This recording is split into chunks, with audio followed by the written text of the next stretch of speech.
L'île au jeu.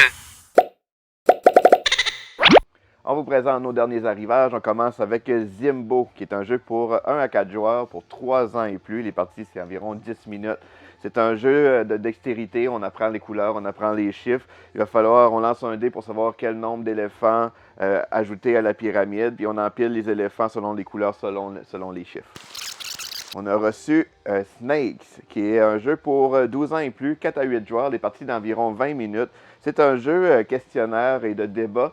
Il va y avoir des joueurs qui vont avoir... En fait, on a des rôles cachés. Il y en a qui vont être des humains, il y en a qui vont être des serpents. Et ceux qui sont les serpents doivent influencer vers les mauvais choix. Puis on débat pour répondre à des questions. Puis en fonction de notre rôle, on va faire nos points comme ça. Ratus Big Box, c'est un jeu qui comprend le jeu de base et 3 extensions, le pied de pierre, Africanus et Adadamicus. C'est un jeu qu'il va falloir gérer. Il y a la peste. Il faut réussir à la fin de la pandémie d'avoir le plus de citoyens sauvés. On a aussi Rona, qui est un très beau jeu pour 2 à 5 joueurs. Les parties d'environ 45 minutes pour 10 ans et plus.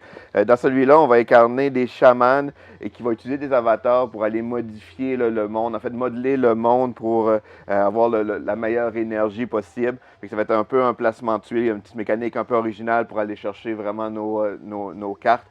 Donc, ça a l'air très intéressant, là, un bon jeu là, de 45 minutes. On a le Bal des Chaudrons, qui est un jeu pour 2 à 5 joueurs, les parties de 30 à 40 minutes pour 14 ans et plus.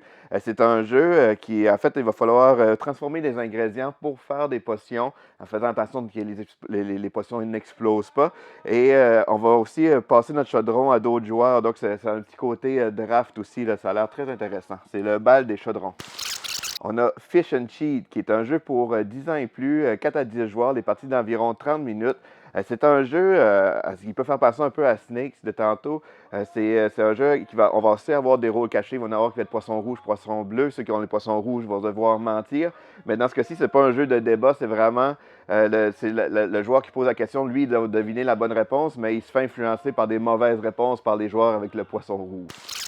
Evolutopia, c'est un jeu coopératif. En fait, lui, on a une cité, changement climatique, ça va mal. Et là, le but du jeu, ça va être de modeler notre ville pour l'adapter et redevenir là, en accord avec la nature. Donc, c'est un jeu pour 1 à 5 joueurs, 10 ans et plus, et les parties d'environ 30 minutes. On a aussi Evergreen, qui est un jeu pour 1 à 4 joueurs, les parties d'environ 40 minutes pour 10 ans et plus. On l'a essayé cette semaine, on a vraiment bien aimé. C'est un jeu, ceux qui connaissent Photosynthesis, ça le rappelle un peu, mais un peu plus simplifié dans le fond. Donc, on a chacun un plateau qui représente la planète et on va falloir croître des arbres. Fait qu'on va pouvoir mettre des brindilles, les transformer en arbustes, les arbustes en arbres. Et on va avancer comme ça. Puis selon notre positionnement des arbres par rapport au soleil, mais c'est comme ça qu'on va maximiser nos points. Donc c'est un bon jeu de puzzle style abstrait qui est Evergreen. L'île au jeu.